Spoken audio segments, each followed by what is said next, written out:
Supreme court کہہ چکی 8 فروری کو الیکشن پتھر پر لکیر ہیں۔ 14 سینیٹرز کی موجودگی میں الیکشن ملتوی کرنے کی قرارداد کی کوئی حیثیت نہیں۔ سپریم کورٹ بلے پر جو فیصلہ دے منظور ہوگا۔ رہنما پی ٹی آئی کی پریس کانفرنس، کہا پیر تک ٹکٹوں کا مسئلہ حل ہو جائے گا۔ بانی پی ٹی آئی سے 3 بار مشاورت ہو چکی۔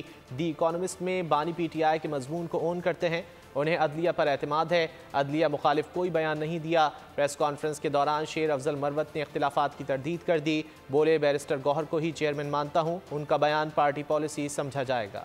سب سے پہلے میں آپ کو یہ بات بتاتا ہوں کہ خان صاحب نے کوئی ایسی سٹیٹمنٹ نہیں دی ہے کسی صورت کہ خان صاحب نے جج صاحبان سپریم کورٹ کے کسی ایک جج پہ بھی عدم اعتماد کا اظہار کیا ہو۔ بشمول چیف جسٹس خان صاحب پورے عدلیہ پہ اعتماد کرتے ہیں، اور خان صاحب نے کسی صورت یہ نہیں کہا کہ میرے کیس میں وہ نہ سنیں۔ ہم عدلیہ سے امید رکھتے ہیں کہ ہمارے سارے کیسز قانون اور انصاف کے تقاضوں کو مد نظر رکھتے ہوئے پورے کیے جائیں گے۔ میں نے جو سٹیٹمنٹ دیا تھا اس کے بعد چیئرمین صاحب کا جو سٹیٹمنٹ ہے اس کو پریسیڈنٹ حاصل ہے، اس کو پالیسی بیان تصور ہوگا۔ میں نے اپنے تئیں جو بیان دیا تھا کوئی غلط بیانی نہیں کی، لیکن جب انہوں نے کہہ دیا تو اس کے بیان کو حتمی اور درست تسلیم۔